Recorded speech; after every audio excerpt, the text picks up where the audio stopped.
All right. Can you also make a note of all the participants and send it to Cynthia? It's more like a, whoever comes in, sometimes you may also wanted to check because it happened in one of the Toastmasters meeting.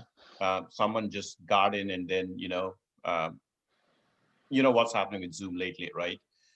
So if you see anyone like that, just make sure you mute their video or audio or things like that. Okay. Somebody we are not expecting, they might just come in and do stuff, which is not appropriate. Um, I think that happened in a couple of Toastmasters meetings, but there's only a few things we can do. So just keep an eye on, whoever is the participants. I mean, 99.9%, it won't happen, but you never know. But it did happen in District 56. So just want to let you know. Okay. Thank you. Thank you, George. Thank you, Cynthia. Thank you, Chandra, for the opportunity to help you. Thanks.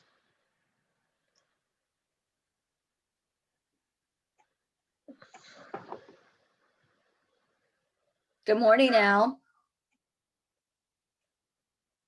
Al, you're on mute.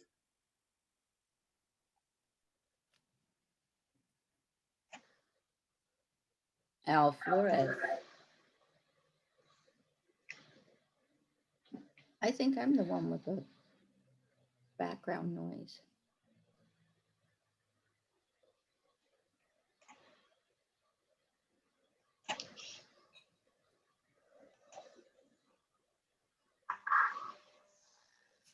Cynthia, do you want to put the PowerPoint in the presentation mode so the screen will be a Okay. little bigger? I think you're sharing the other screen. You may want to close the Close presenter which view. one? Oh, okay. Let me go back. Yeah, because we are seeing the presenter view.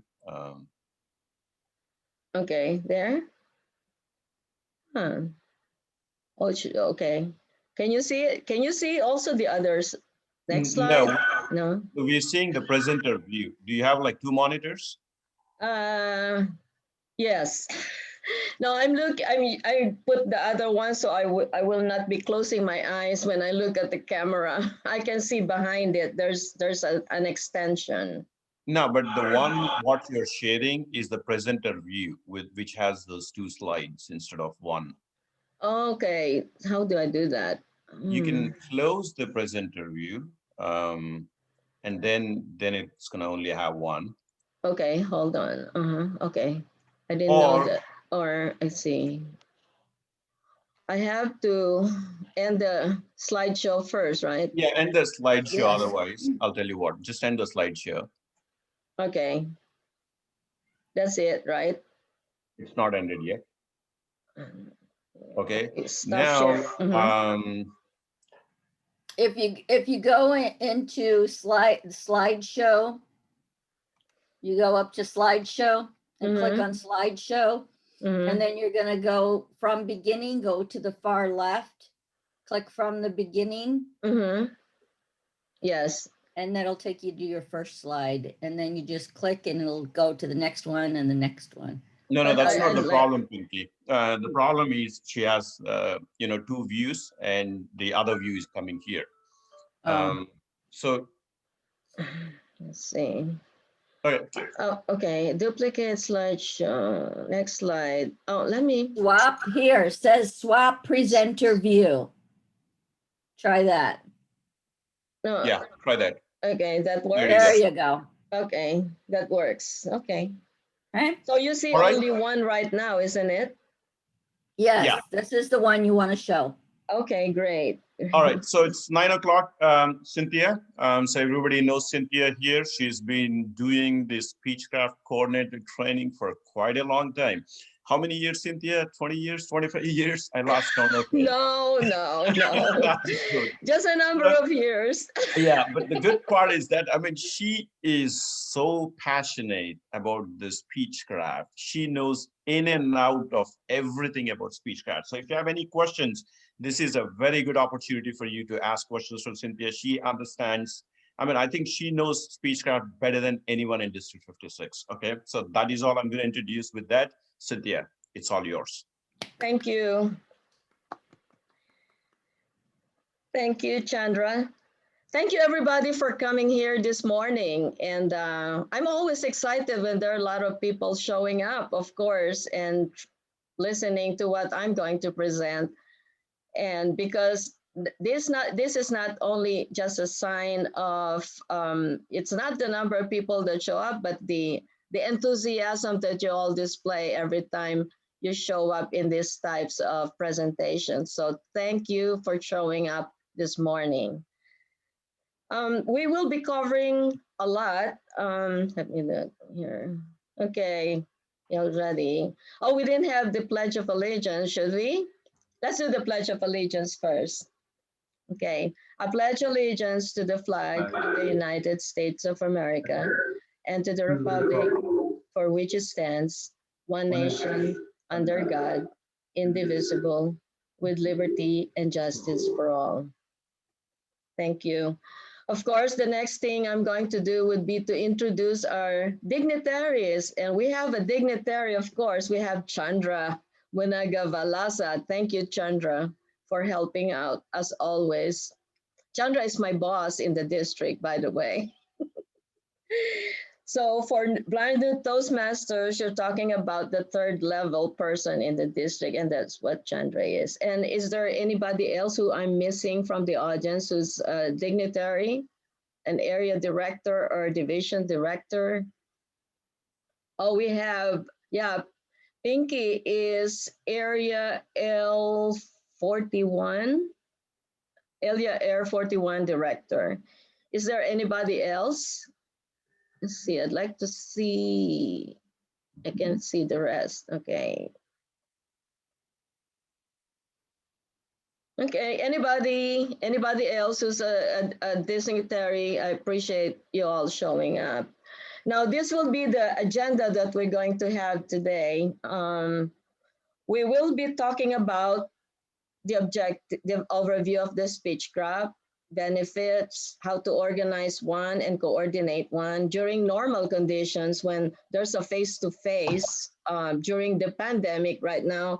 So whatever I'm going to present today will be applicable to the current situation, how to do the planning, how to implement the plan, how to close the sale after you have done a Speechcraft. So these are just what I've mentioned earlier. Now, what is Speechcraft? You're probably wondering. For the first timers attending this session, it's a 4, 6, or 8 session workshop on the fundamentals of public speaking in a friendly club meeting environment. In attending a Speechcraft, you learn all this. Look at the list. It's a lot. Impromptu speaking, which is table topics, how to organize a speech, how to evaluate, introduce the speaker, how to get to the point, use vocal variety, body language. We won't be using visual aids, but as you can see, I'm using a visual aid right now. How to be prepared, how to plan, organize, and lead and participate during club meetings.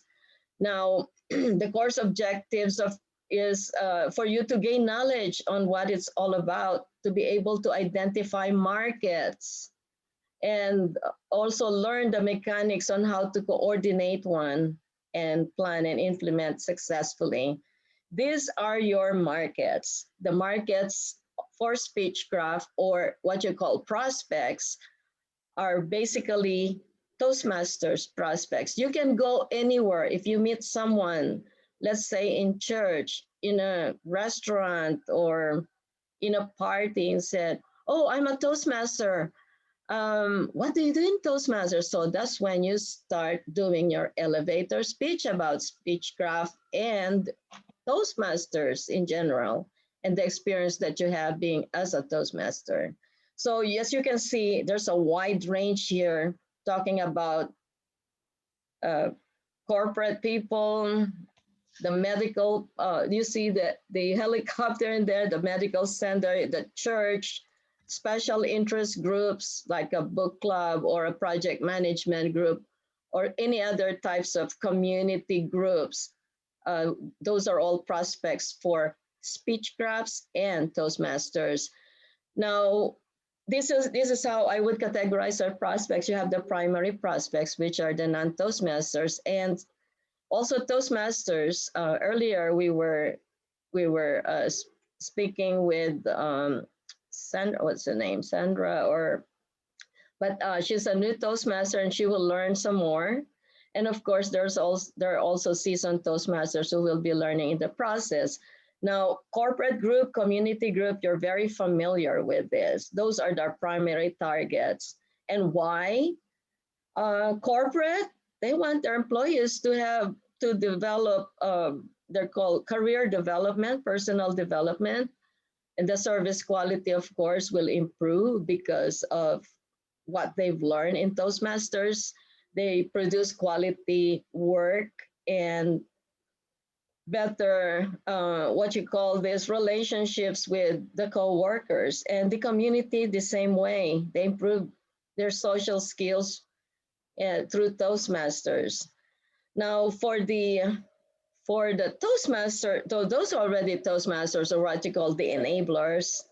They will gain knowledge and experience, and they will be willing to help others grow, especially the seasoned ones. They get credits, educational credits, and most of all DTM credits once you become a coordinator for the Speechcraft.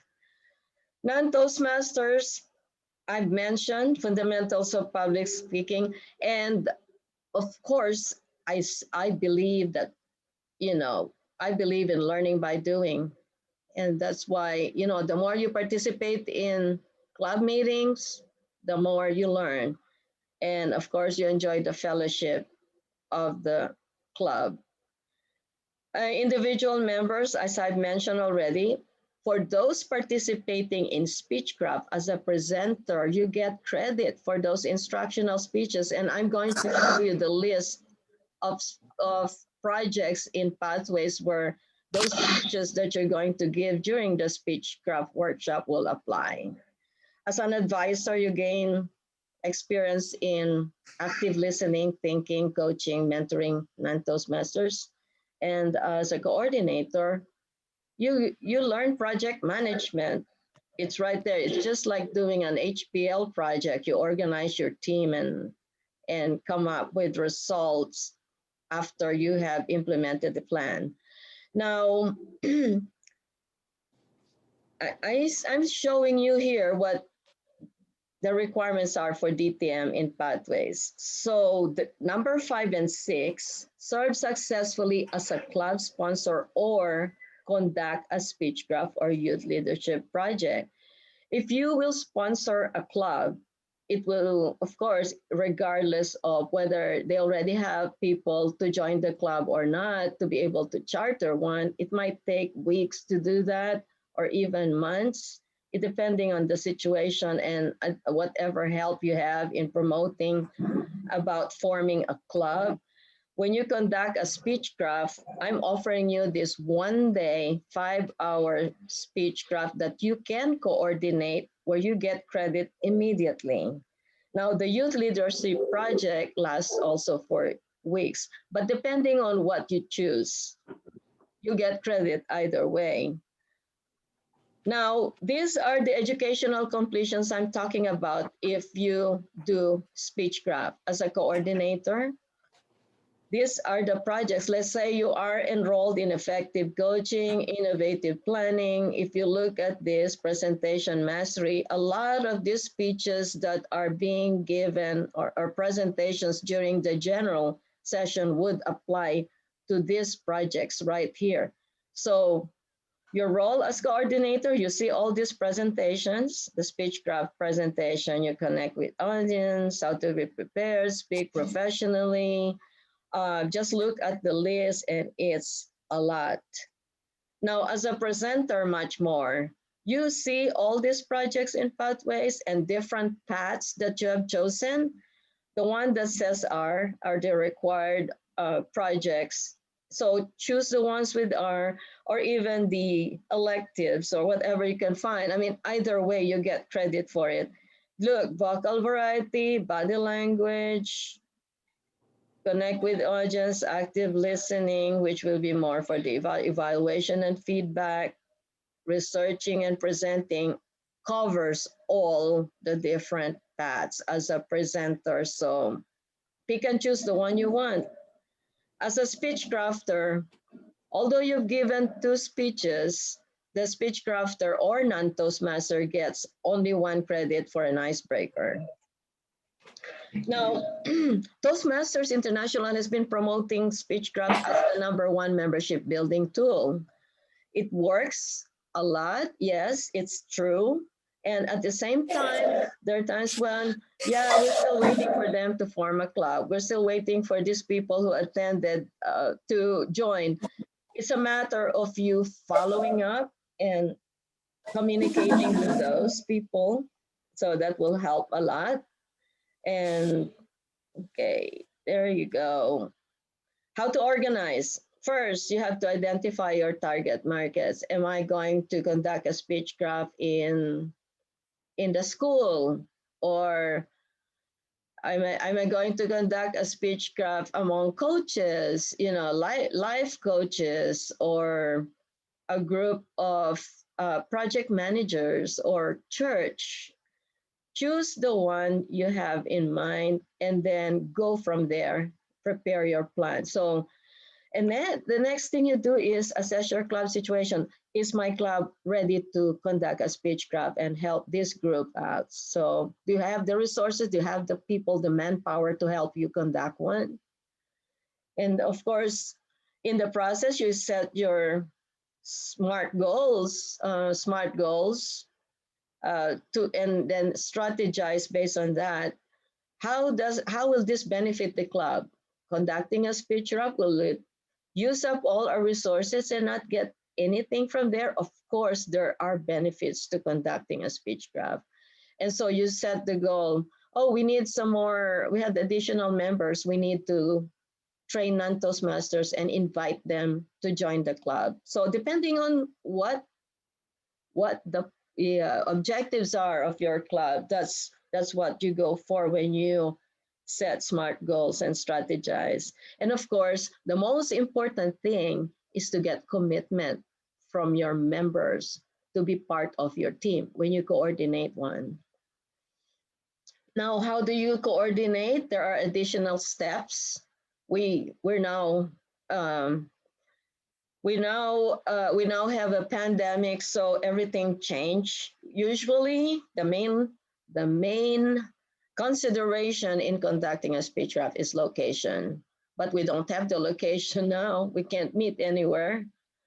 And so we're doing everything by Zoom. So make sure that when you conduct a speechcraft, you have obtained a Zoom account that would allow for breakout rooms, just like what we're using right now. It would allow for breakout rooms because most of the time, let's say you came up with 15 people. So how are you going to take care of that in one? You break them out into 3 groups or 4 groups, whatever would be more efficient based on the number of people who can help out. Let's say you only have 6 people. You need at least 2 Toastmasters to be in each group. So 6 people, you'll be able to do 3 groups, 3 breakout groups. Now, let's say you got a Zoom account or you found a location during normal conditions. You need now to promote Speechcraft as a free introductory course in public speaking.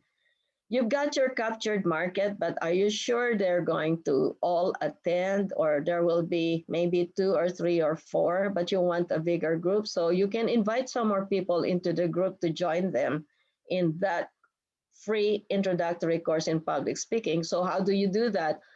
Normally, when you promote something, you come up with flyers and then you distribute them. Let's say you just came from church, everybody rushing out of the church.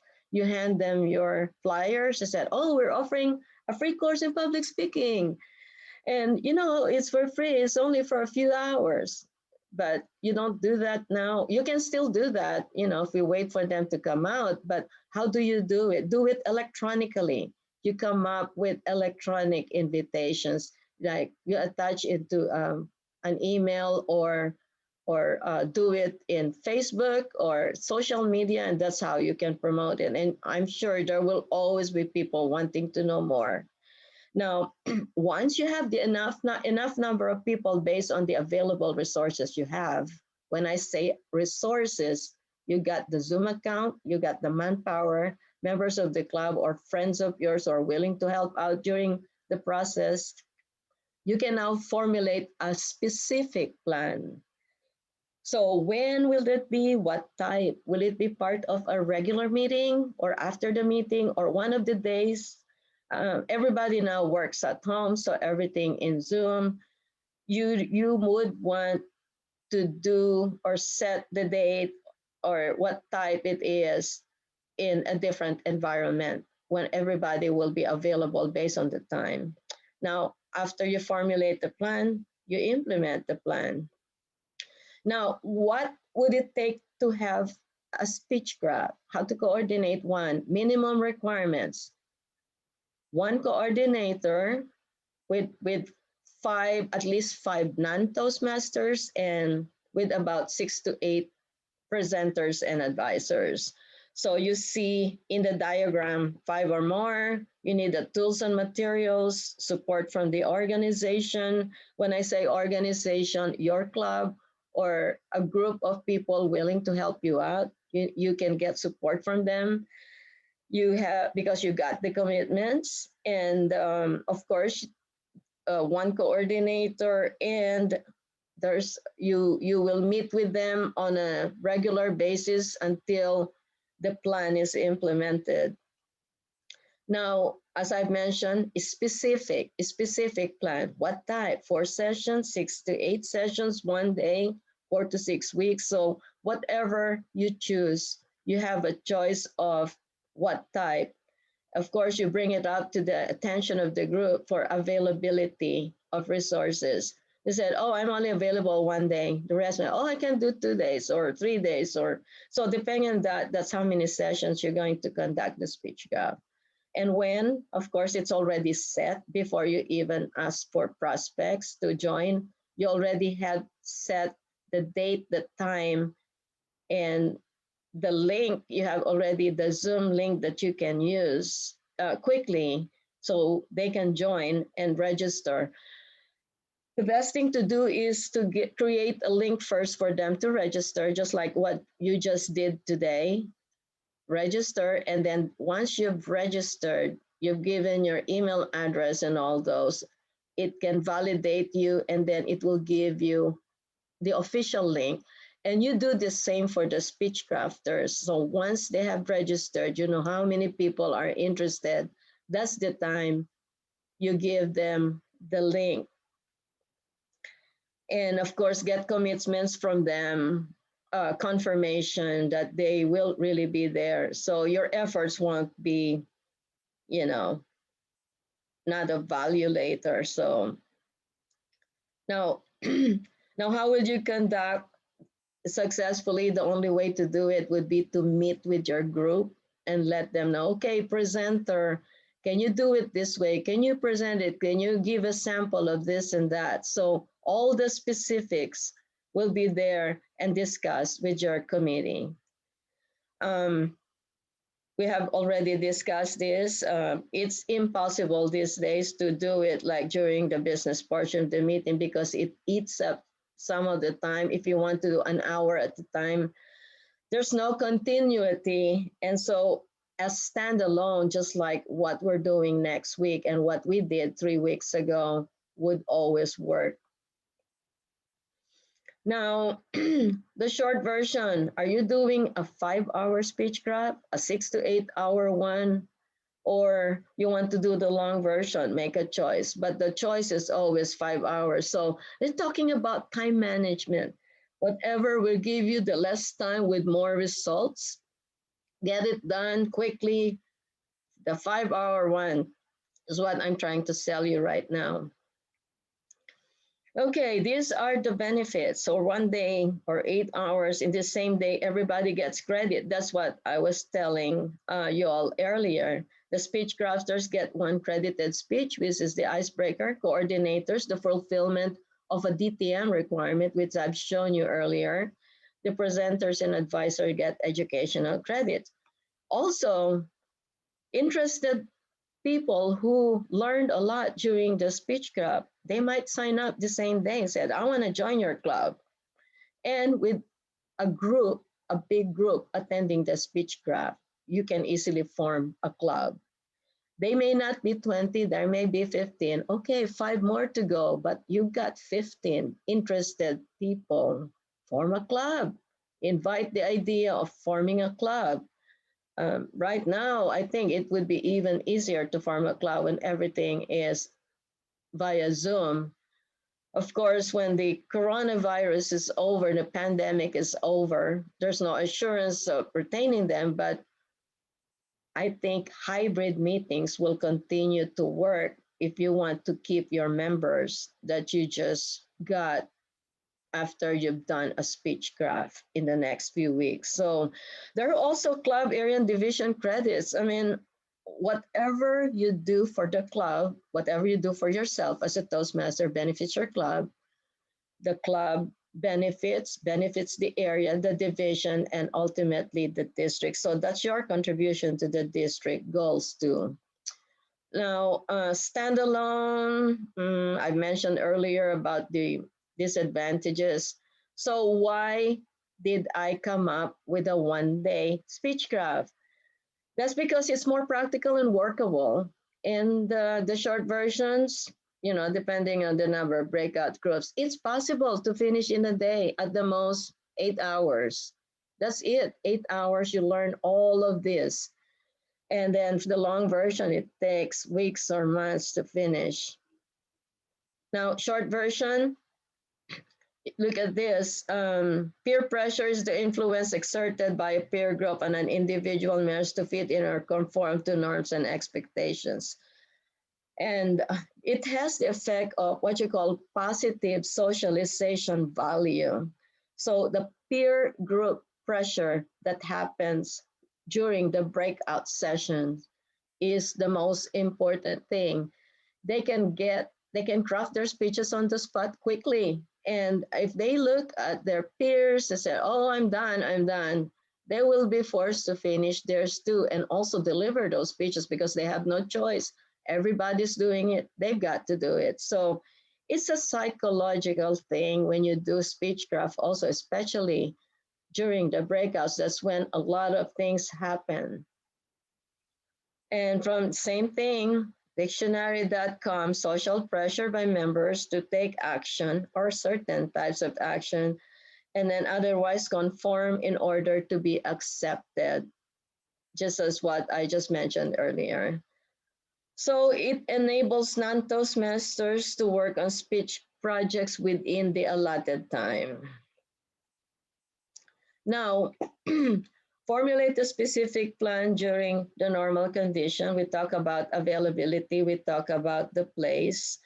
Once everything is over, once you get the place to meet, make sure you know the rules of the facility and time constraints. You can use the facility for your project. You need it for 5 hours, but they don't have it. Or you need 3 rooms, but they don't have it. They can only give you 2 rooms. So depending on the rules that would allow you to use their facility in terms of the length of time you can use it and the number of rooms and how much it would cost you, that's what you would consider the least cost possible. So, and also think about the budget. Every time you work on a project, think about the budget. Will it put pressure on my club if I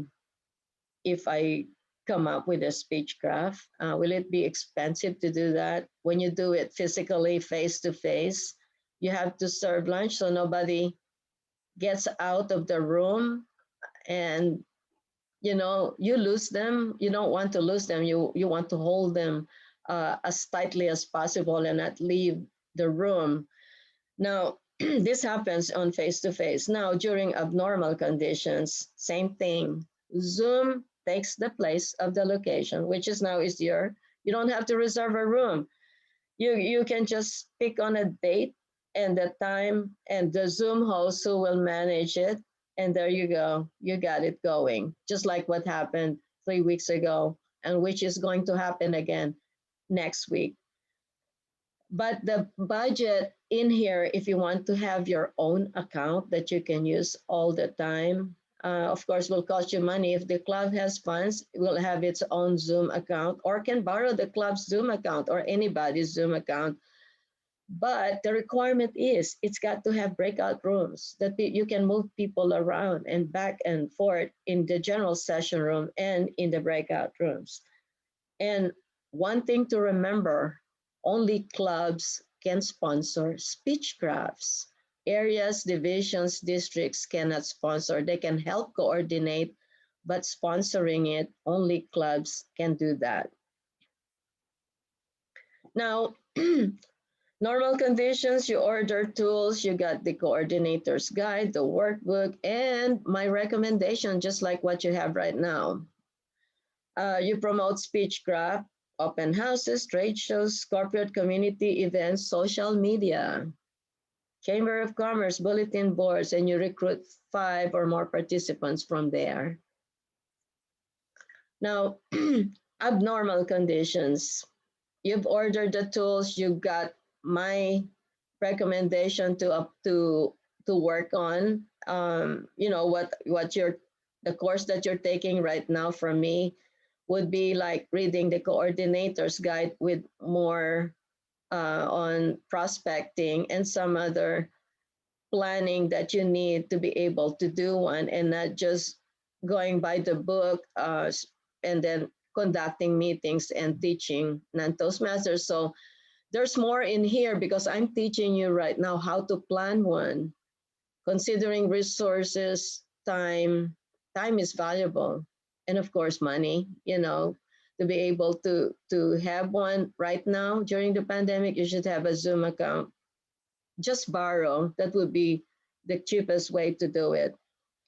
And also, how do you promote it? You promote it through social media, emails, e-blast, and all of those means that you can get electronically by word of mouth, by phone calls to friends who might want to join.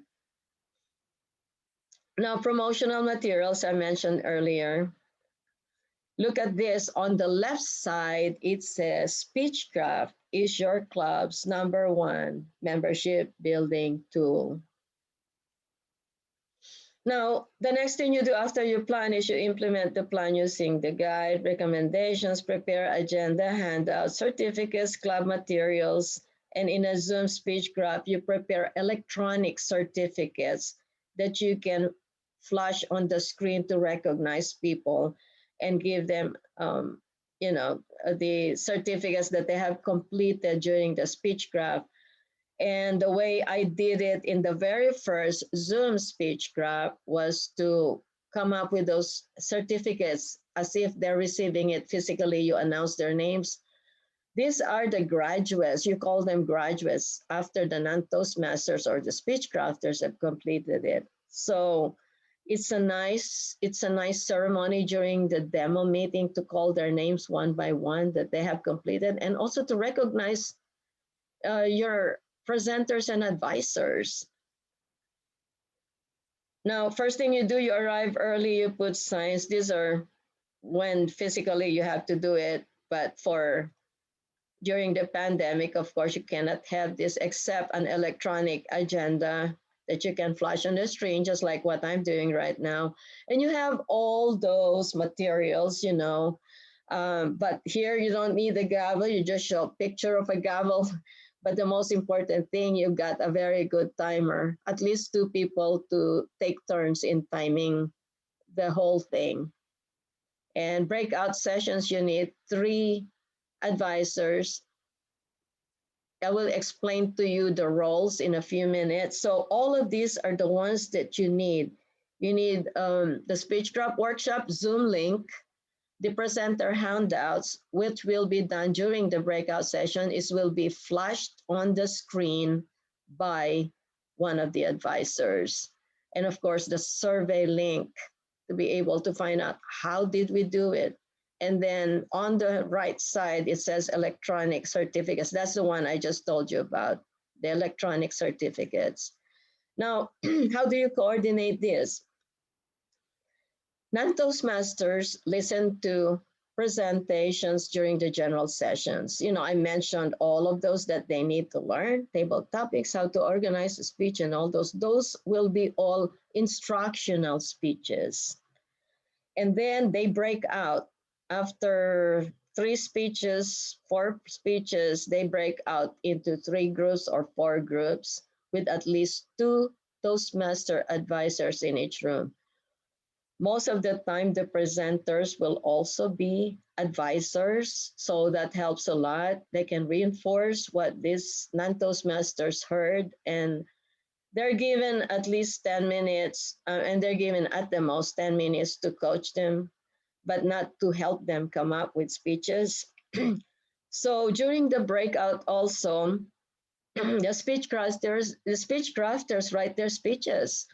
They're given at least 40 minutes to finish theirs, and they get called one by one to deliver those speeches.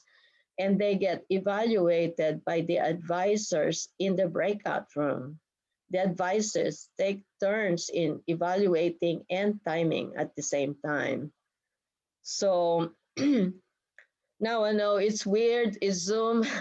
I wish it's like everybody can gather together, say hi, hi, hi, take a break, and then, share their experiences, and then go back to writing speeches. I mean, it helps to see each other face to face, but we're doing the best we can using Zoom. So the same thing would happen in a breakout room. People can chat with each other, share information, and go from there, make the most of it.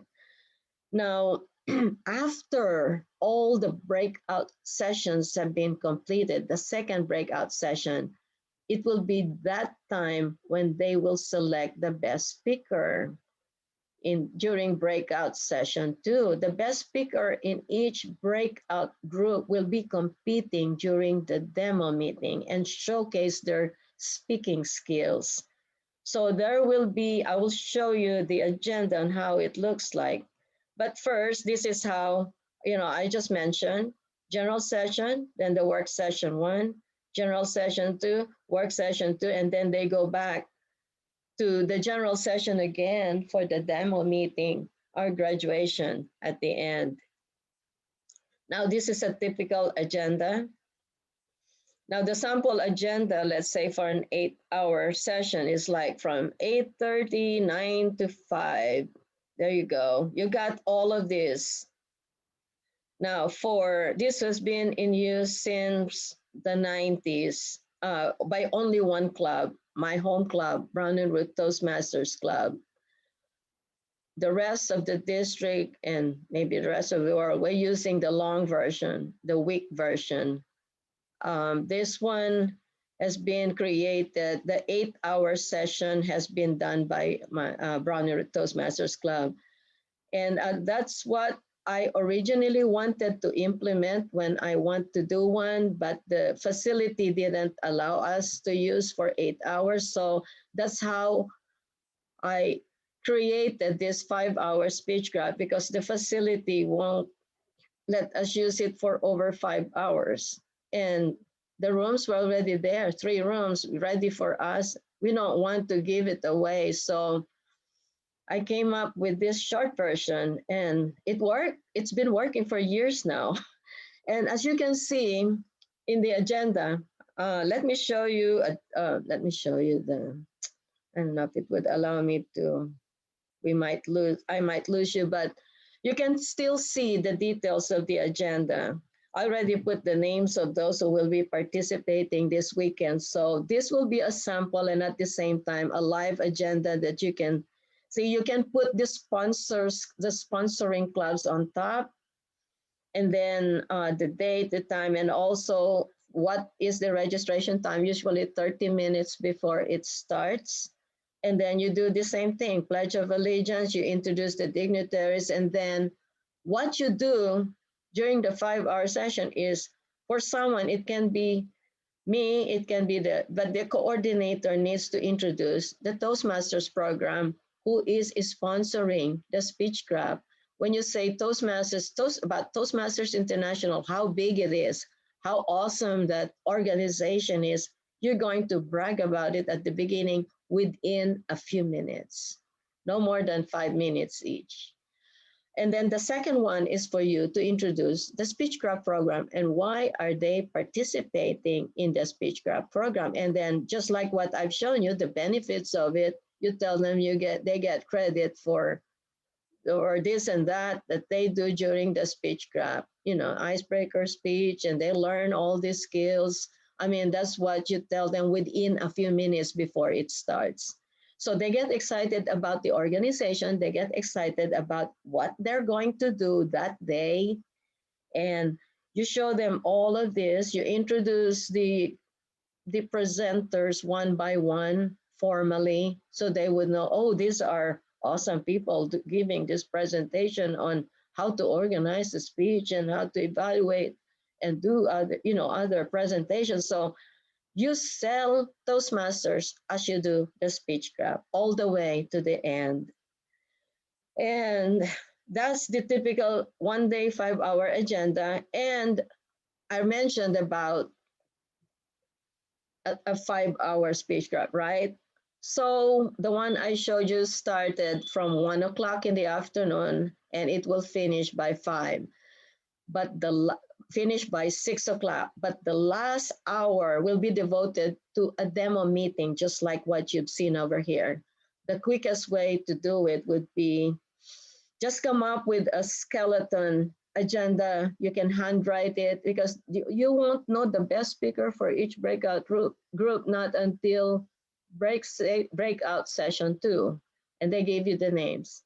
But you can pre-populate the agenda with the names of Toastmasters that you have assigned already as a Toastmaster, as a general evaluator or table topics master. And, but one thing different about this is, remember, selling the idea of being a Toastmaster. You got to have enough time at the end for Q&A so they can ask about it, recognition, give them awards before you end everything.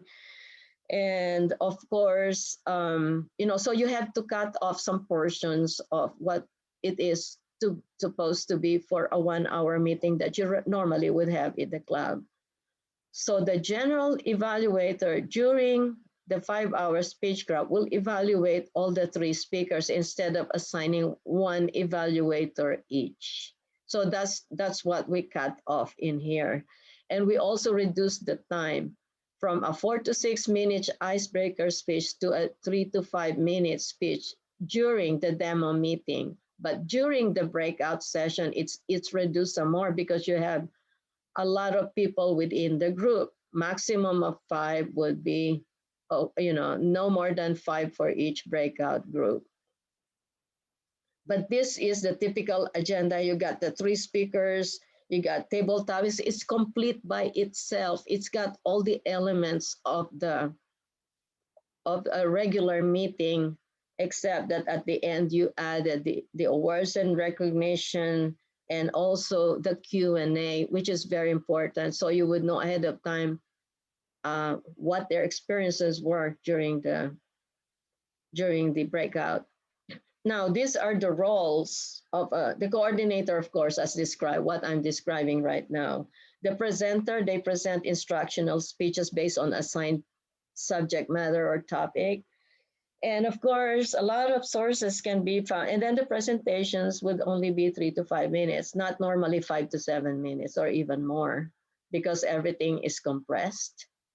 And also the information sources, you can still use the Competent Communicator Manual because it describes in there, what the requirements are. I mean, you can do a short version in 1 page that you can hand out to the non-Toastmasters during the breakout. Now, in a Zoom environment, you can't hand them the handouts, right? So what you do is one of the advisors will share a screen with a summary of how to organize a speech as they come up with the icebreaker. So they have a guide online as they're writing their speeches and not referring to notes physically. Now, after that, they deliver the speeches from within the breakout groups and they get evaluated and they leave the room. They go to the next general session list of presentations. So that's the role of the presenter. And then the advisor. Seems like a lot, but let me tell you, during the breakout, the advisor reinforces what has been discussed. If they have a question, they ask you, but please no more than 10 minutes so they can get started during they can get started immediately writing their speeches. So in case they have questions, they can quickly ask you and you can answer them before they start crafting those speeches. And you lead and guide them, but not to help them prepare their speeches. So I said, oh, am I going to talk about myself or can I talk about something else? Or you can guide them in such a way like, okay, you can introduce yourself in one aspect of your life as an employee or as a Toastmaster or as a churchgoer or whatever else you want to introduce yourself because they need to introduce themselves only within 2 to 3 minutes. So an icebreaker speech in whatever way they want. So that kind of guidance will help them come up with one quickly. Or if they want to do the chronology, I was born and raised, blah blah blah. I studied here and came to the U.S. or came from Europe, whatever. Uh, and my parents were, that's a typical icebreaker. But the icebreaker can also talk about one aspect of their life where they introduce themselves to. So you can coach them in any way you want to based on your experience. So two advisors are assigned. One will be timing the speeches, and also will give advice to the speech crafters too in the process. And the other one will evaluate, and then they switch roles. Breakout session 2, the other one will take the role of evaluator, and then the timer. Or they can stay in whatever role they want. If one just want to time and listen, that's fine. Now, this is what happened during work session 1. They come up with, as I've already mentioned, these are the ones that will happen. And work session 2, same way. And then at the end, they choose the best speaker. They do the get to the point speech in the second breakout session. And the requirements and the description of what a get to the point speech will also appear on the screen. One of the advisors will be sharing the screen. Now, closing the sale. You close the sale during the demo meeting. And I've mentioned earlier, during the demo meeting, they get the feel, they have test driven the Toastmasters experience, and they will be excited to share it quickly. So what do? They want to join the club. And in that kind of thinking, that's the best time to really sell the idea of joining the club, Toastmasters, because like, okay, what did you just came up with one, you accomplished this, be positive when you talk to non-Toastmasters, and that's how you would sell the idea. And of course, during that, it's a graduation ceremony at the same time. The coordinators present the certificates to the speech crafters and appreciation certificates to the presenters and advisors and all those who helped out, the Zoom hosts, co-hosts, and everybody else who helped out during the speechcraft. Now, actually closing the sale is inviting the speech crafters to join your club or any other club who you would want to help, who needs additional members. So steer them into that direction. And that's how you can close the real sale.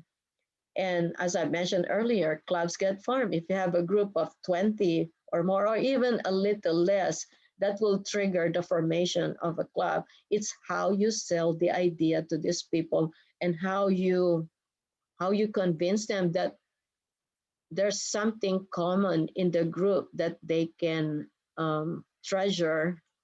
And it's like, oh, let's go form a group. They'll be convinced, they will form a new club. So that's how you close the sale. And then next steps also would be Get some more signups. When you close the sale, pass it on to another member of the club. If you want to increase membership some more, get another coordinator, help them, train them on how to be one. And so you have these sign up sheets like, do you want to be a coordinator, presenter, advisor, or additional help? And you can also enlist people from other clubs to join you in the project. Now, what I'd like you to do is, how much time we have? 46, we still have time.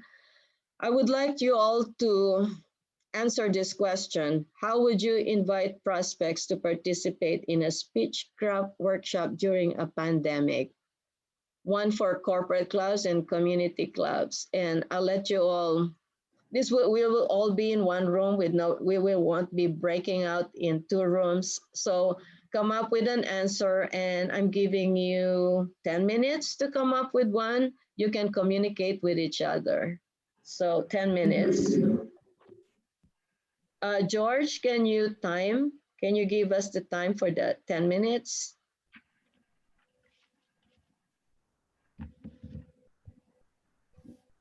Okay, time starts now.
I'm assuming people are putting this in a chat. Mm-hmm. You will raise your hand and give your answers. We will do it that way, or you can put it in the chat. But would be nice if you all participate and give your responses verbally. So after the 10 minutes, whoever wants to go first will be answering the questions, and that will allow everybody to participate actively. Oh, okay. Would be better. And we can hear your voice too. Yeah, I just put suggestions in the chat, that's all. Oh, okay, thank you.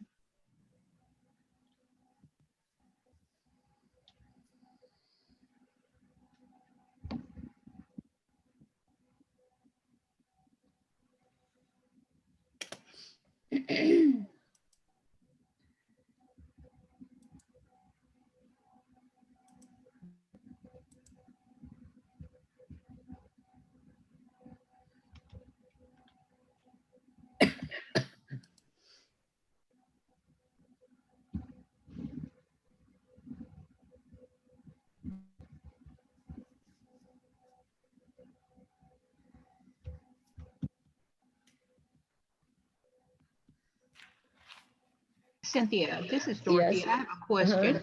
I know that you listed several opportunities to get people interested, involved. Is there any environment that you can think of that would not be a good place to push Speechcraft or Toastmasters in your experience?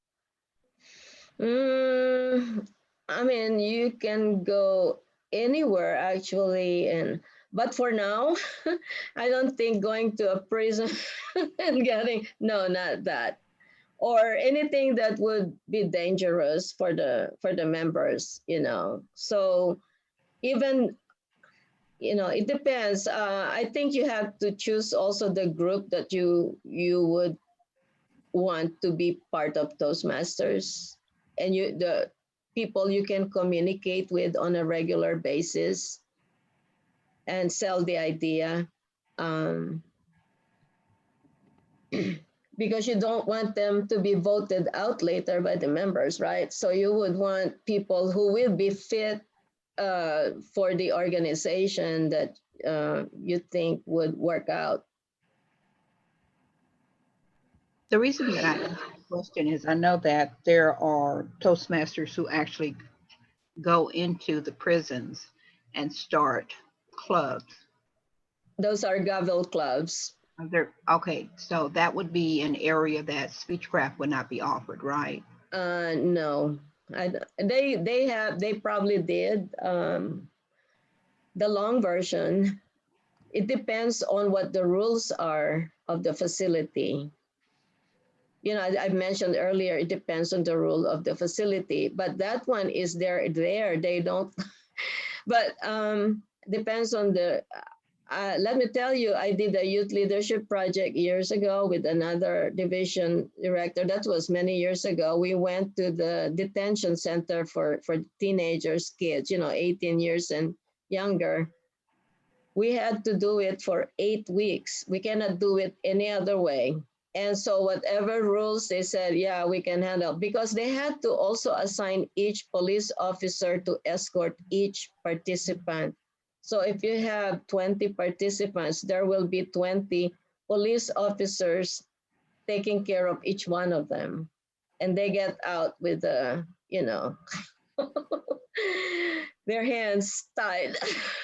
And in case they need to gesture or use the skills that they learned, but there will be police officers there right beside them. And so at that time, the police officers also benefit from it. We call them for table topics. We call them they enjoyed the experience. But one thing good about it, when they see the big trophy, you're going to show them that once they win the Speechcraft for the best speaker, best table topics, or best evaluator, they would want to get out of there. It's a good motivator. And those are kids. They see something shining, big and attractive. It's like at the time we used to give trophies. So they said they want to be good so that when they leave, but they couldn't even hold them because it's not allowed. When you go to those places, you have to not wear a watch. Don't tell them where you live, your name. Everything is disguised. So it's tough working with a group like that, but some people did. They were able to work. I think Andy did some projects with the prison people. Is it time? Let's see. George?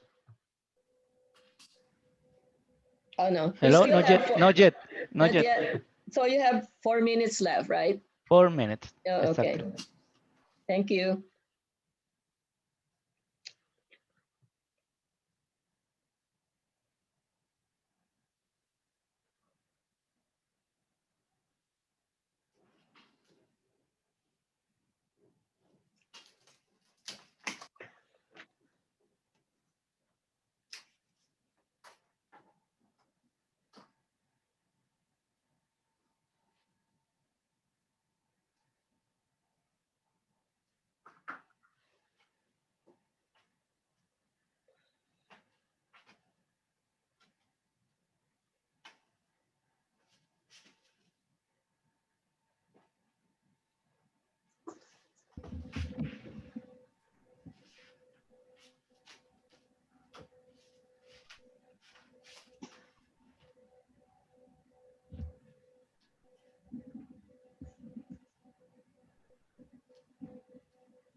One minute left. Okay, thank you.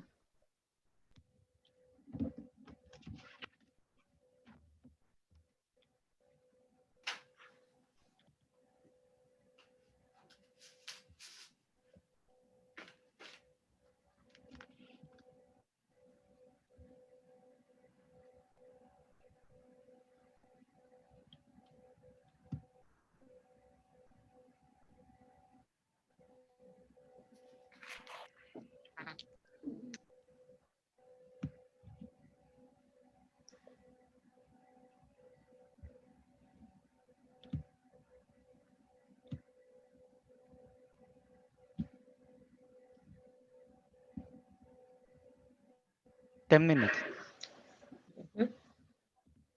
10 minutes. Okay.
Cynthia, Yes, it's time is Well- up. Uh-huh. no, this is Hetty. Hi, And Eddie. Mm-hmm. will you be putting this on the internet so we can get back to it again?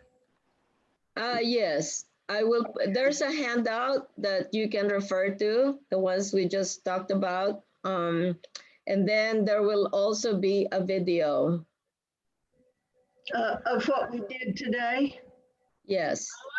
I like your oh, the way you have everything laid out and it's in a good organized fashion. And if you don't mind, I will use some of that to teach my Speechcraft people because they're beginning to ask and you have it so well organized. Is that okay? I use some ideas. Well, I'll put it in the form of, I mean, all of these are proprietary except for some Toastmaster stuff. And just wait for my book to come out. Now I'm coming out with a book shortly, the next few months, get it printed. So with more stuff in there. This is just a summary version of it. But That's what I really needed to. People are asking me how to do it, and just tell them, call me. difficult That's my role. every bit in there. Mhm. More than I even thought of because they asked the questions and you have organized your answers so well. Well, thank you. Thank you very much. Yeah, but I normally won't publish it the way it is, and because there's some more to it, of course. Yeah. But you and I can talk about it. Let's talk about it some more. Okay, Who are I'd you like going to to. teach? I mean, we have training sessions like this. We will start doing it maybe every quarter, or so they can just attend another session like this just in case. And then they can coordinate, that's when the ones who attended this session, whoever wants to coordinate, I have some more like handouts and some materials that I usually send. They can have the details, the agenda, the Okay. breakout session materials, and if you want to coordinate one, just let me know. I will send you what you need. Okay, I do need to coordinate one. You want to coordinate one? Oh, that's wonderful. You can actually pair with one of the attendees today. They might be able to share with you their resources too. So a joint one always works. Yes, it does. Mm-hmm. Hi, Cynthia, this is Cassie. I'm planning to do one Speechcraft on December 12th. If anyone wants to partner with me, please let me know. And I have Okay, great. provided There my you go. contact information. I'd love to. Okay, good. Do So next- Kathy and yeah,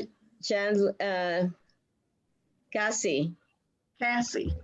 yeah. Okay, we've got two Cassie, now. send me Two the information as volunteers. well. Yes, I put my information in the chat in my cell phone and also my email address. Okay, Okay. great. Thank you. Let me ask you this question. Do one of you have a Zoom account with breakout rooms? This group that I'm partner with, they have a actual Zoom account with breakout room. Do they have breakout rooms just like this one? I need to actually verify their account and then I'll let the individuals know.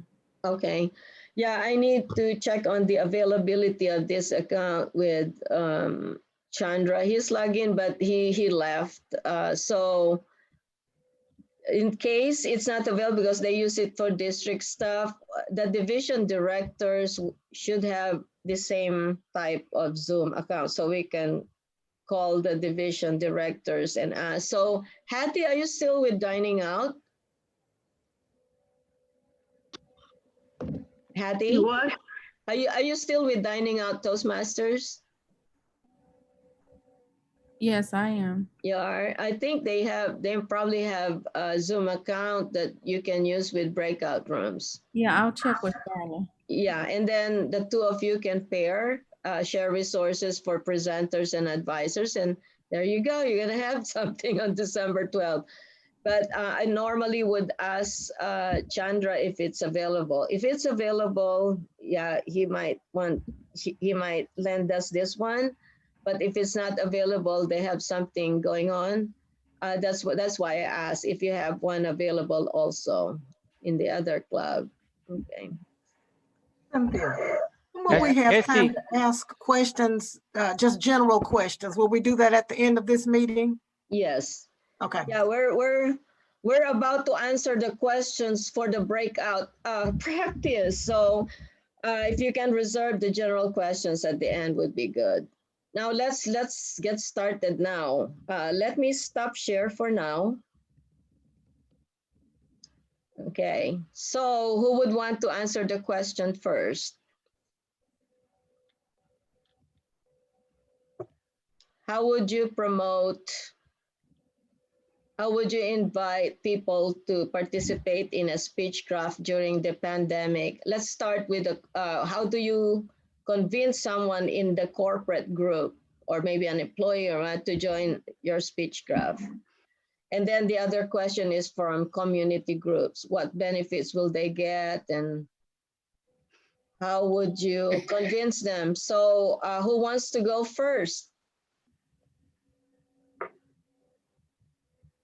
I will talk about from the community. In fact, today we're having something at my church And I just think today would be a good time, and it would be word of mouth, where I would, just kind of talk to some people who already know that I'm a member of Toastmasters and have expressed Toastmasters, wanting to be a part of Toastmasters. So I can start as soon as today with word of mouth. Good, perfect. In fact, Melba is one of our coordinators on Saturday. Melba, Basma, and Dorothy Jenkins, 3 of them are co-coordinating the Speechcraft. So if you all want to watch how they do it next Saturday, that would be perfect. And then come up with your own also, in the next few months. Thank you, Melba. So anybody else who would want to contribute their ideas? How would you convince people to participate in a Speechcraft? I think one of the ideas could be, well, I have a couple different platforms that I use for promoting this. So because in one of my pathways, I actually have to do multimedia intros to get people to join our club. And some of the platforms I'm finding are an app called Nextdoor. Now, most of you know Nextdoor. They give you news and bits of information that's happening in your particular town. And it's a wide range of material that's put out there on Nextdoor. And you could use that platform to introduce your local Toastmasters club and also then your speech craft. You can use your Facebook app. You could use the Meetup, which is, I'm finding, another good, strong platform. It's called Meetup. So if you want to meet up a group, you plug in certain word criteria, and every time somebody goes on meetup.com, it's not just a dating site, it's for finding clubs and finding different interests that you have mutually across the board. So plug in a bunch of different words, and when people do that search, it brings them to your club and your information, where you can put a platform there for your speaking. Also, your local little newspapers, you can put a little blurb in there. I've put things up on community boards at coffee shops. They have a community board, and you just go pin it up like old school. Pin a little flyer up there, and people walk by to go to the bathroom, and they pass by that little board and they see it. Another good location is to go to your college, your junior colleges that are in your area, and see if you could get a hold of the speech professor. Now, your speech professor. And you went to sleep in a swimming suit. That's spandex. Yeah, what? They might even give them extra credit for doing something like that. So hand them a flyer and talk about it, and let them know that this is another avenue for them to develop this skill. So I would use the, like you had mentioned in your presentation, is the already pre-printed format where it had the flyer to invite, is what I was trying to say. Instead of trying to recreate one, use that, plug in your information, and that can go to social media. The other stuff, you could print out a little flyer yourself and post up or hand to professors. That's how I would do it. Okay, thank you. Thank you. Anybody else? Thank you very much. That's a lot of very good information that anybody can use. Yeah, you're right. There are flyers also at the TI site for Speechcraft. You can just fill in the club information or do some more with it, or create your own in whatever way you can attract them. Yeah, I remember what you said about coffee shops and all those. At the Woodlands, when you go to, no, was it the Woodlands or Vintage, whatever I went, in one of those where you ordered a crepe, there I saw some of those trifles in there. I said, can I put something in here? And then the guy said, he said, maybe. I'm gonna push again because that's a lot of traffic in there, you know. But now, because of the coronavirus, of course, it has slowed down. But when it starts picking up, if you can leave your flyers in there or trifold, people will just pick them up as they get water or napkins or whatever. Right. Yeah. Anybody else? Cynthia, this is Dorothy. I think that the main thing that we need to do is to have our active listening, be alert when we go out to different places. I actually went to WorkSource, and there was a gentleman that was there, and I could overhear him speaking, and I thought Toastmasters will help him. So I exchanged information with him, and I've invited him to visit a club, if not necessarily my club, but look into visiting another club. This is a strange place. I went to the police station, and the gentleman that was there at the desk, we struck up a conversation, invited him to Toastmasters. And then neighbors, family members might hear about you being a part of Toastmasters, and I've had conversations with people about joining Toastmasters through that avenue. And if you are a part of other initiatives, mention it there as well. Because if the people are there and if they're speaking, then you hear some opportunities. So the main thing is to be alert and listen for those opportunities. Yes, that's pretty good. Anybody else? Don't be shy. I have a question. How do you Okay. make sure that although you hear the opportunities, and especially around work, and you think it would be a good way to invite people, but you don't want to offend them, making them think, oh, well, you're saying my speaking is bad. No, I'm just inviting you Okay. because You I said have a at group work. that I work with, and I Mm-hmm. want to actually put the invitation out there to like my department, but we actually speak to our entire district every single day. So it's just like, but some of us, I've seen opportunities where we can get better and we can grow, but it's just like, when you try to actually bring things to them, it's just like, oh, so what you trying to say? And I don't want to, Yeah, come across. yeah, you wouldn't believe this that the department I was with in one of the companies I work with, I want to bring up Toastmasters. They know I'm a Toastmaster, but they never want to join any of the meetings. I don't know, something to do about working in the same group and then inviting them to Toastmasters. So, but I was able to get people from other departments to join Toastmasters, and there are different ways. The number one uh, way to do that outside of the group that you're in is through an open house. But how do you do the open house now? Because it's the pandemic. You can actually send out an email or a text that there's an open house going on doing Zoom. Actually, in the open house, that's when you sell the idea about your club.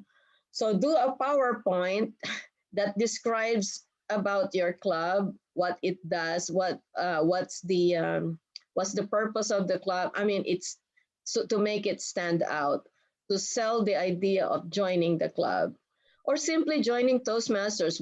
What you do is you combine the idea of what the whole organization, oh, it's worldwide, it's a big organization, you'll be one of the 350,000 members worldwide or something like that, or a million participants per year.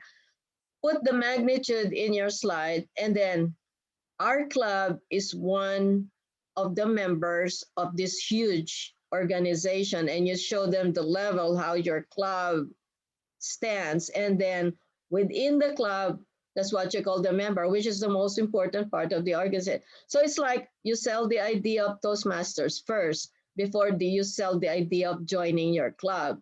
Show them the magnitude and the contributions that Toastmasters do to a lot of people, and then sell the idea of joining your club, because tell them nobody becomes a Toastmaster without joining a club. And here we are.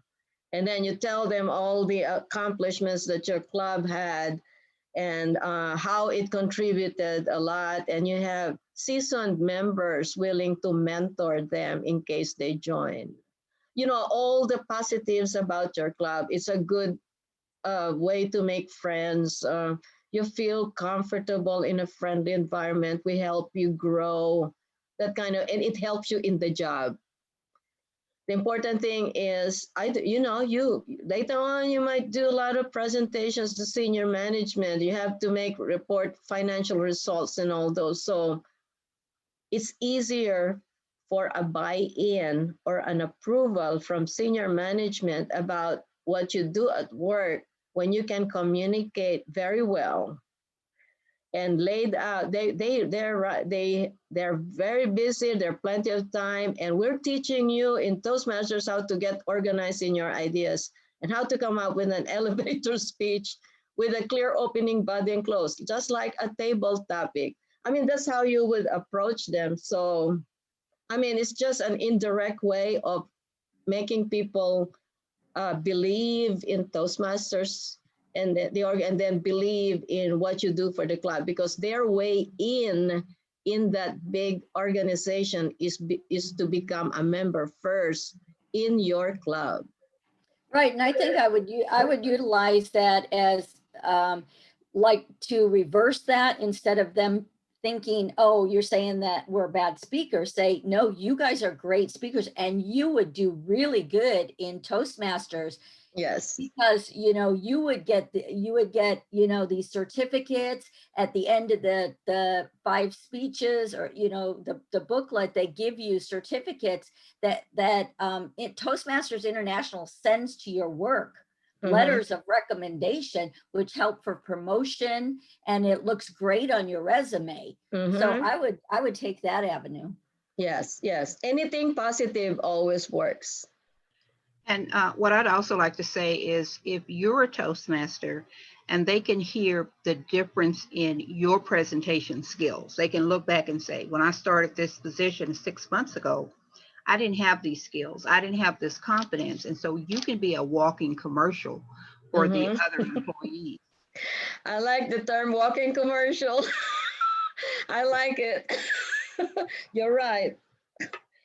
So anybody else? What other type? Okay, that's the corporate side. How about community clubs? I know someone mentioned about community clubs earlier. So anybody else who can contribute ideas on how you would convince people to at least test drive the Toastmasters experience before they join any club?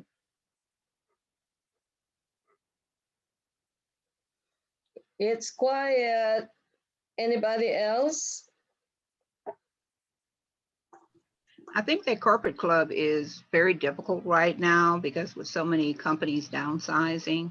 I know I started out with a corporate club and we started out with 87 members.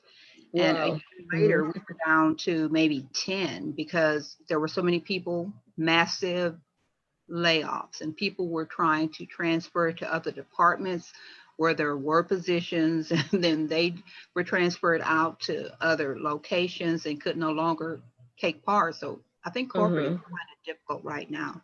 Okay, yeah. Yeah, it is. It is. And people work at home. So how do you contact them? Of course, they won't share their cell numbers. I mean, not, or you can still contact them because the company has a way of connecting them through to the main number at work, depending on the company that you work for. It's hard. That's the hardest group to reach right now, corporate group. But community groups, the quickest way you can do would be also like the church. You go to church every week or every month, and you run into people that you know for years, and then you said, oh, how would you like to, we're offering a free course. We would like you to, and it's online. And said, oh, but I don't know how to use a computer. And said, I'll teach you how to do it. I mean, someone from your home might know how to do it. And then you can participate in 5 hours and learn all the skills you need for free.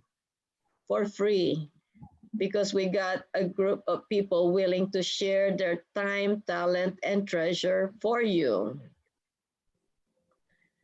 So you can approach it that way from a church, from the church people that you meet every week, and or get their numbers if you're already close to them. I mean, they're willing to share their number, then you can call them later, like after dinner or when they're relaxing, and they say, "Oh, that's a good one. That's a big plus for me." Okay, anybody else? The rest are quiet. Christina, what do you think? Oh, she's I mute. was actually, I'm not really involved with that type of communication. I was thinking more on a personal level of when I'm doing elevator talk and I introduce myself saying, hey, I'm part of Toastmasters. I would want to go the route of telling the individual what it would be like to have a meeting where you're attending at your house in the evening time with the kids at the house and say, hey, you know, I heard that you said that your child was struggling with getting in front of people. They feel really uncomfortable. I would recommend that you attend one of our courses just to observe so that your child can see the interactions between different adults. Understand that we all struggle with these different insecurities, and that would help not only the parent, but it would also help the child get involved at a young age to build that confidence that they need. So I would actually play off of the family dynamics while we're in this type of pandemic, because when we weren't in the pandemic, most individuals would go home, they would have their soccer or whatever. They wouldn't be really focusing on their children. They'd be focusing on the activities, but not on their personal mental growth.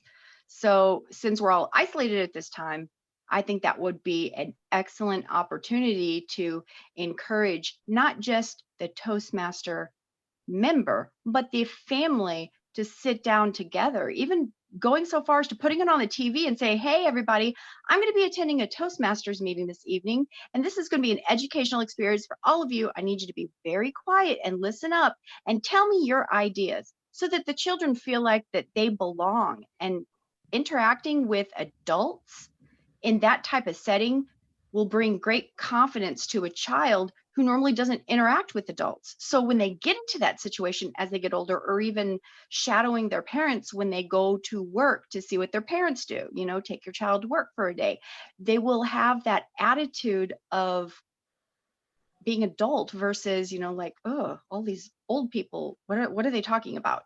You know, that was my thoughts. Okay, it's very good. Very good.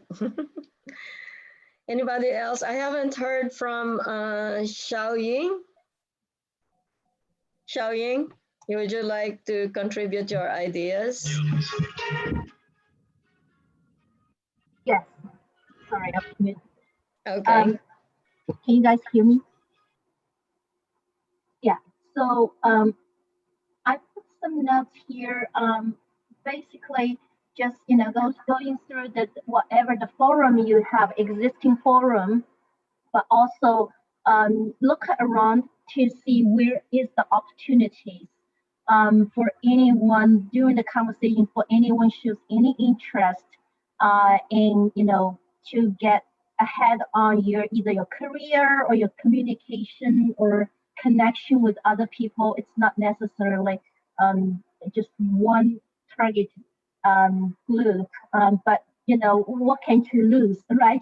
Just bring it up, but don't be in a fashion that like okay, make people feel you're imposing something on them. Just bring it up as a I heard of that this thing, it can really help, or I'm gonna do this workshop and it's gonna benefit on the communication. So this is would be my approach, just to just to go ahead, look around, and don't miss any opportunities that you have in your surroundings.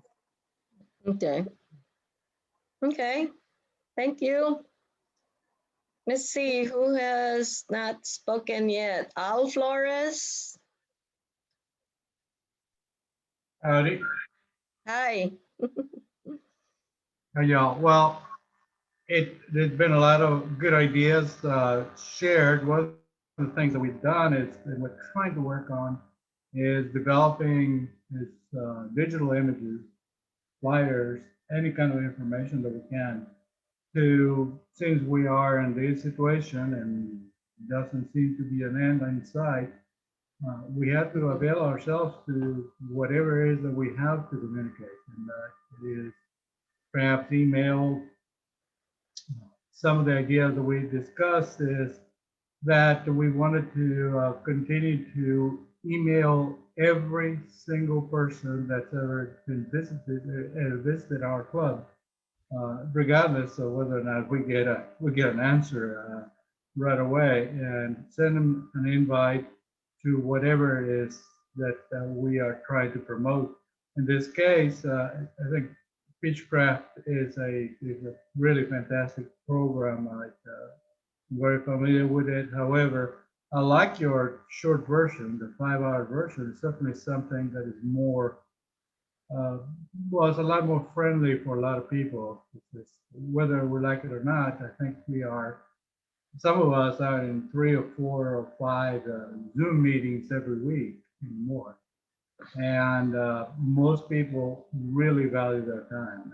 I think we can use something that has been put together in order to facilitate communicating the program, doing a brief presentation of what Toastmasters program is all about. I think it's really a tremendous way of shaking that person who's sitting on the fence, thinking about maybe Toastmasters, or maybe they've heard about Toastmasters, they just can't convince themselves to do it. Speechcraft, in a short version, it's a very good way of getting those busy people involved with Toastmasters. Okay. Thank you. Thanks for sharing. How about George? Well, I was thinking to share something with everybody. The last year I joined Toastmaster to be confident speaking in English because it's my second language. I was working a company. I had the opportunity to travel, and in the work ambient, I feel confidence. But when I had to talk in someone that I don't know, I don't feel confident. But I think Toastmaster have been helpful these months to improve my communication skills and my confidence speaking English. I had some friends, maybe 5 or 6 friends. I was inviting to join Toastmaster from 5 months, but some of them attend the meeting, but they don't feel confident to talk. Also, they left the meeting at the middle of the the time. So and so, yes, I was thinking to sponsor a club meeting for that people that is the English is a second language, and they feel free or maybe more comfortable to speak a little bit in English. But because I would like to get my DTM, and this is part of the path for the DTM to be a sponsor or a Speechcraft. Yeah, you can make a choice. Yeah. Yes, but I think that I was thinking in this moment that Speechcraft maybe it was the first step for them to see how it work and to see how easy and friendly is the environment for the in the within the Toastmaster club. Maybe they could be more comfortable to listen to their people, how is the Toastmaster club and how is work for No, another they people with more experience. Right. Now this doesn't have to be all in English. I've had Toastmasters from my club that were actually dual members. So they were actually part of another club as well. And that other club that they were part of was a Spanish speaking club, totally Spanish speaking club. And then they joined my club because she wanted to learn more English. And so she would give her speeches in English at my club, but in Spanish at her other club. So Someone told me the that's some, Pensadore is a No, Spanish Pensadores. club. I think so. yes. Uh, So if they would feel more comfortable starting out with their own language and then, maybe challenging them in that club to maybe do one speech in English. And then that way you kind of get them a little bit introduced slowly into the English category. Yeah. okay, that is interesting. Excellent. Yeah. Suggestion, recommendation. I will try that because I know they can talk, but when they had to talk someone that speak English and native speaker, they feel afraid for that. Like me last year, but I have the opportunity to grow in my club. In this moment, I joined two clubs, the Kate Island Pat Blazer and the Katy Toastmaster. I'm officer in both club because Wow. I had Good. to do the 1 year of service. Congratulations. Mhm. I think the next year I'm going to serve as a district. Maybe if I have the opportunity. Area Oh, director. good. Yes. Great. I hope that. Well, That's thank you so good. much. Yeah. Yeah. That's a good path to look forward to. Yeah. Being an officer too. And yeah, work on your friend right now. I mean, it's more like they're intimidated not being able to speak in English and all. But you wouldn't believe this. I attended the Pensadores meeting one time. I know some people there, about 4 people. They're very nice and friendly, and some of them I see all the time. Some of them are members of the Spanish group and the English group. But the whole meeting, I've taken Spanish courses and my ancestors were Spanish too, but I don't know much to speak in Spanish. So it's like I was like in the middle of nowhere. You talk about, we learn body language, right? And facial expressions and all. So you sort of know what they're talking about, but you don't know exactly because they were speaking too fast in Spanish. If they slow down a little bit, I would understand it. So but I felt at home. One of the officers, the VPE, sat right beside me and would chat with me, share information and all. So I felt at home in the Spanish club. But I can relate to your friend's feelings. Like, what if they call me and I answer in English instead of Spanish, that kind of thing. It's the other way for some people. So, And I will say with us being virtual right now, this is a great opportunity because you have the ability to add on things like to translate. So you can actually understand what is actually being said. So maybe you will have a chance to answer and formulate that thought process before you have to speak. Yes, that's true. So I wish everybody has got that application. I want to load it on my phone. They said there's a translator. There's a translator who someone may speak to you in Italian, whatever. It translates what that person is saying in English. So you can tell right away, especially when you're traveling. If you load that app, I've yet to find out how to load that app on my phone, but that will help. But in here, it's like, whatever suits you, in whatever group you feel comfortable with, that's the group you want to be in, right? So we have to work really hard to make them feel at home and not leave the club. The hardest part is retaining members. The hardest part. Years ago, I was part of the club growth committee. So I was the club rescue chair. It was a big challenge working for the district on that one. Lots of clubs needing some rescue. And we came up with like stronger clubs adopting weaker clubs. So we had some kind of a form we call the adoption form. And the two clubs will sign, and then after 3 months or 6 months of working together and having joint meetings, that's when you see the change. I'm not mentioning those clubs are still around. They've been there for over 20 years, and both are still up and going. So it worked. The stronger club helping, and it also depends on the situation. There are years when everything is down. There are years when everything is just going well.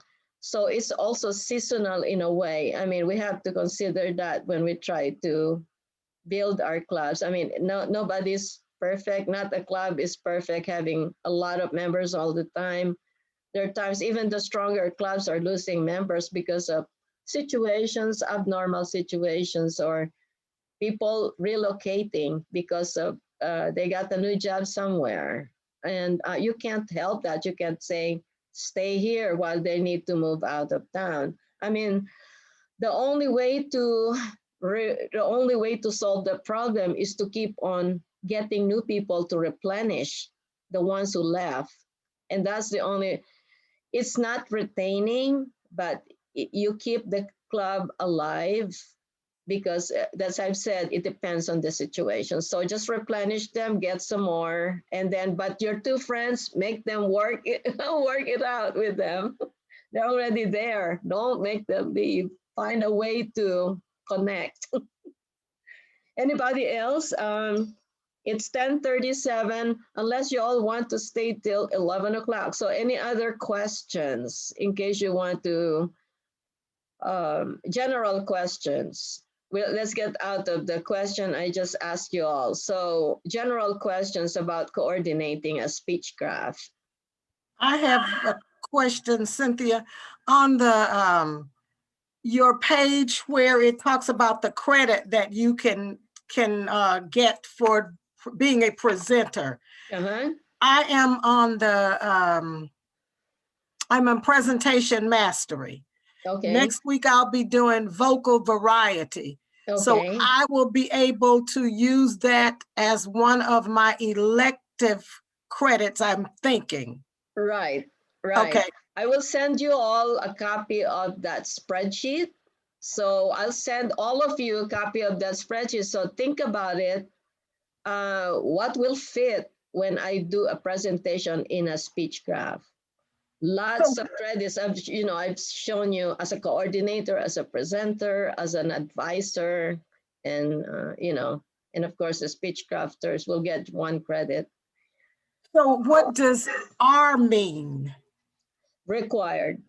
It's just a code they use. When I downloaded some, when I pulled out some information online, I went to each and every path, and then I came up with that spreadsheet. So I look at the 10 paths and try to look for what will fit in the project. And so that's just based on the way I would translate the requirements, but it will fit. There are some speeches, just remember, the speeches will only be 3 to 5 minutes, but if the speech requirement is 8 to 10, you still get credit for the 8 to 10 minute speech, because that's the essence is the same. The essence of the speech is the same, and it was delivered the way it's supposed to be based on, it's the same thing, the same audience. So you get credit for it, even if it's an 8 to 10 minute speech. Okay, well, let me ask you something. I'm looking at the sheet and it says role presenter, presentations all, then level 1, I'm just using this as an example, researching and presenting. Yes. Then I go across to presentation mastery. Yes. What does that mean to me? Okay, what does it mean to you? Let's say you're working on level 1 and you're about to do your researching and presenting speech. Any of the speeches that you will, any of the presentations in a speech you have would fit that. because it has something to do with how to organize a speech. Any speech will fit the how to organize a speech also. Okay. Okay. Yeah, there's some that are specific, like level 2's vocal variety, body language, and all those. Some are elective, some are required. I mean, look at the table, and then when you see the R, it's like, oh, I already fulfilled the requirement with an R, you know. I mean, either way, you fulfill the requirement. If it has the indication in there, either an R and E or whatever, you will get that credit for that speech. Okay. And now Pathways allows you to view already ahead of time what's coming up before it's closed. You have to finish one level before you can move to another. You can see the rest of the path. You know, go to another and see what's coming up, so you can plan ahead. So let's say I want to give this speech on here, but of course it won't be approved yet, not until, let's say you're working on a level 3 speech that fits one of the requirements. You cannot get credit for that yet, not until your VPE approved your level 2. So your VPE has to approve the level 2, you get credit. That's when you get credit. When you only get credit, you may get it online, but you will only get it if it's approved by a VPE or the president or the secretary, and then it moves forward and it hangs in there, not until they submit, they go to Club Central and submit it. When it's time for them to submit the level, I mean, it will be by level and by path. So 2 requirements. First, it's got to be approved. Second, it only be credited if it gets submitted by your officers in the Club Central. Okay, so any other questions, general questions? I have the question because I have only one project missing for my pathway persuasive influence. 2 Yes. paths? Only one. Only one, okay. Yes, I have level 5. So, the high performance leadership. If I coordinate the Speechcraft, this will be as my final project in my level 5.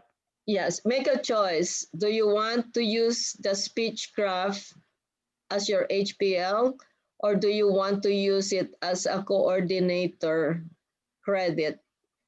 Okay, let's say you coordinated 2 Speechcrafts. You can use one as your HPL because it required your project management skills, right? Yes. You form your team, you did the planning, you assess, everything, and then you came up with the vision, the mission, and everything else, and then you reported the results. This will be a good one to report the results, but of course the results should be positive, like, oh, we got 5 members out of 6 who attended the Speechcraft, something like that. That's a nice results speech. But you can use it, convert it. You will be a coordinator, but at the same time, for points, for credits, some people used it as an HPL. Yeah. Yeah, one coordinator several months ago, she said, I already have points for coordinating speech. I want to coordinate one again, but use it as I said, yeah, that's fine. So he got his DTM. Yeah. Excellent. So anybody else? Any other questions? Okay, it's 10:45. So I will send you all, leave your email addresses, send you all, George, do you have you can pull out the list, right? With the email addresses. Attendees. I can't hear you.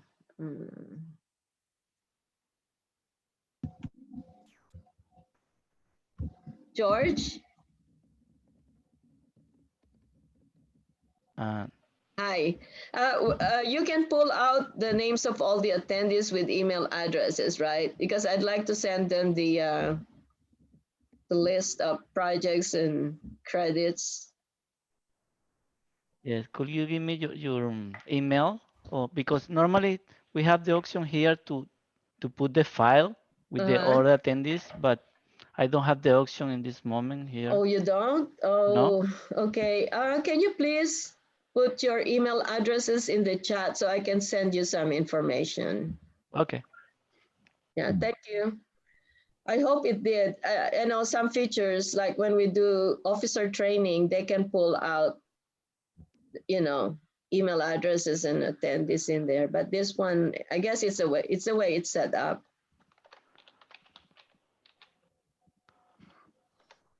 Thank you everybody for attending this training session. So let me show you some more. Let me share a screen here. Let's see. Oh, here, the next steps. Claim coordinators is a DTM requirement completion. Claim for credit. Presenters do the same thing, claim. And the speech crafters, they need to claim those. Of course, the coordinator will take care of that. And then you continue to promote Speechcraft and coordinate some more. Now, here are the references, you know, international, you got all of this and this presentation and testimonies of other people who coordinated before. You might talk to some of them, how successful they were and how they did it. So those will be good sources when you coordinate one. And just want to share with you, this was the very first 1 day, 5 hour Speechcraft that was done in 2016. You see all those, they're all Toastmasters now, except for the ones in front, some of the advisors and presenters, but those with certificates, they all became Toastmasters a few months after. Now, this is another 1 day. It is from a church group and some from from Big Red, a company where I used to work.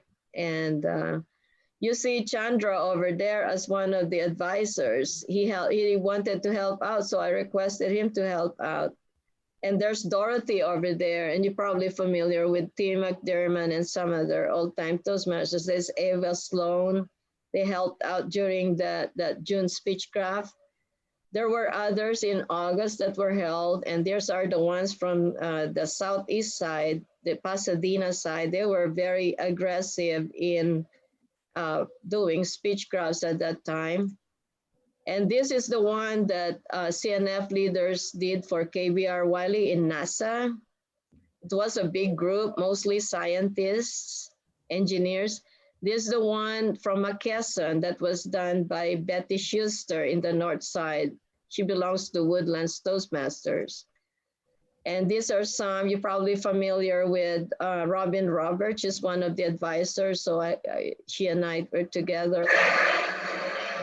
And this is Charla Osen. Everybody knows Charla Osen. Look how many people she had in her Speechcraft at McDermott. And she invited those big. We got Ramona Smith over there. We have Akili. She's got the very good presenters in there. It was successful. And this was the one by Ann Jorgensen. A lot of people too. And she's also from Woodlands Toastmasters. So that was done in 2019, 19, yes.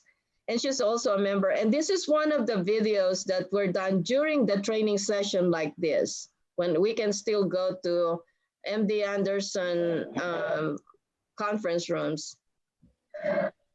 They were having fun.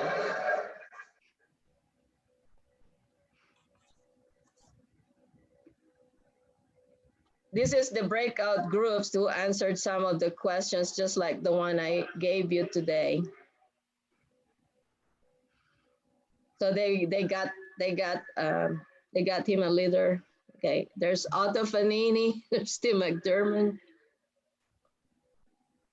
So I was planning to do something like this with this group, but you know, the pandemic has, you know, but there were like 37 people, 40 people who attended my training session. That was almost a year and a half ago.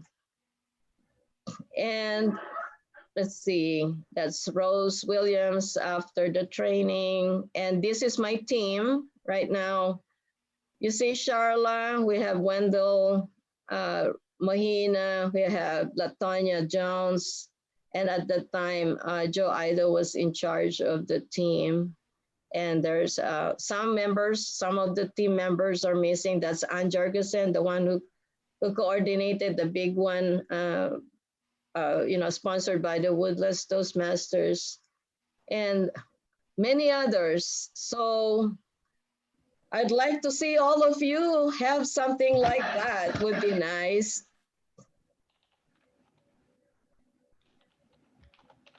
Okay, so I hope everybody got something out of this session, and good luck to all of you. Let me know. Did you all put your email addresses in there? You did? Yes, I added mine in the chat. Okay, okay, that's good. Thank you so much. I have another meeting I've got to run to. So. Okay, thank you very much, everybody. Thank you, and I'll talk to everybody later. Thank you. Thank you. It's been wonderful. Thank you. Have a nice day. Enjoy the rest of the weekend. Bye. Bye. Bye-bye. Let me get the chats. Thank you.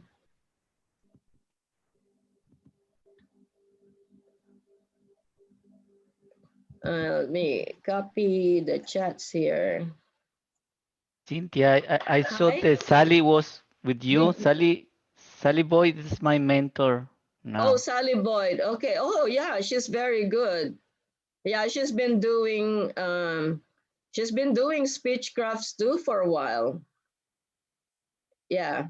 And I'm just copying some of the chats here.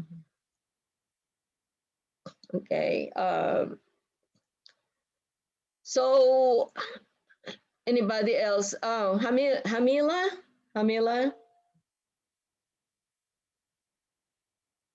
Yes, I'm still here.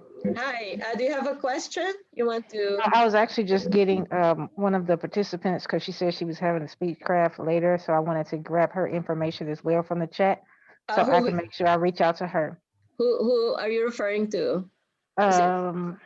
Charlie, Pinky, or Dorothy? I think it was Hattie. Oh, Hattie. Oh, Hattie. Yes. Okay. So you want to pair with her, work with her? Okay. Yeah, because Dorothy's actually a part of one of the groups that I'm a part of, so I see her a lot in our meetings. Oh, yeah. She's an old-time Toastmaster. She's very good.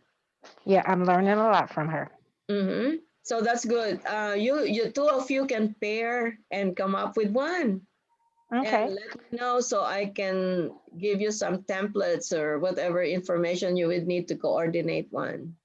Okay, thank you. I appreciate that. You're welcome. So I will connect with her too. So what club are you in? I'm with Voices of Moses. Oh, okay, okay. And Dorothy was part of that too before, and Robin Roberts. Yes. Robin was a great mentor for me. Enjoyed having her with the club and everything. Yeah, she's funny. Yes. She's very lively, funny. We were together. I showed the picture. We were together in the Speechcraft at McKesson with Becky Schuster. Yeah, she's funny. And she attended our DTM-a-thon at CNF Leaders Club. Every twice a year, we have the DTM-a-thon because we were trying. Our club is a leadership club. That's why I call it the Leaders Ship.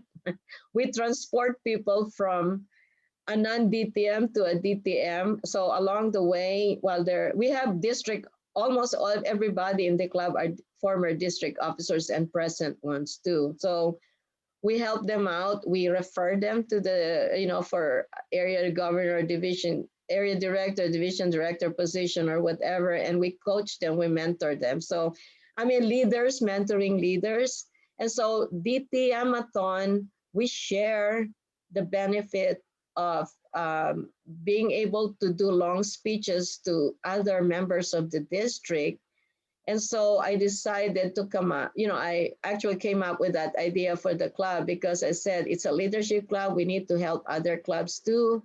And then, of course, if they want to join the club and do the same thing, where we would like to have them join our club too. But through the years, I can show you lots of pictures of DTM-a-thons and people graduating with DTS because we helped them out in one of their long projects. So it's nice to help other people too. And that's what leadership clubs are for, helping others. So we are trying to get an equivalent of that because pathways now, before you have the success communication, success leadership modules you have to present. We allowed them to do that. So there were times when we had 10 people presenting, 8 people presenting at the community center, and then lots of people attending every room. So I normally would reserve like 3 or 4 rooms if they would allow us to do that on a Saturday. And that's how we got it done. Or sometimes a small version during fall, but normally during the Valentine season, February, we call it the Valentine DTM-a-thon or Spring DTM-a-thon, and then the Fall DTM-a-thon. And we plan to continue doing that. It's just a different format. So I like that. yeah, it's like it's also like I like doing Speechcraft because we help other people too. Like you guys, you want some credits, move forward education in educational achievements, and that's how old time Toastmasters like me would want to help out. Well, So I'm going to plan to have the speechcraft soon. mhm. So I would like some information and support for that. Yeah, I will give you more when you are ready to coordinate, and I can pair you with another person who will also do that. So um that's pretty good. Okay, Yeah, thank so you. that's good. That's good. People are pairing together to come up with, and we're having more and more speech crafts, even if it's Zoom. Yeah. Well, thank you. Thank Well, you bye. for your help, and thank you for being the host. Thank you. Okay, You're welcome. now You're welcome. I'm gonna end this meeting now. And let's see, there's one more chat here. Okay, Hamila.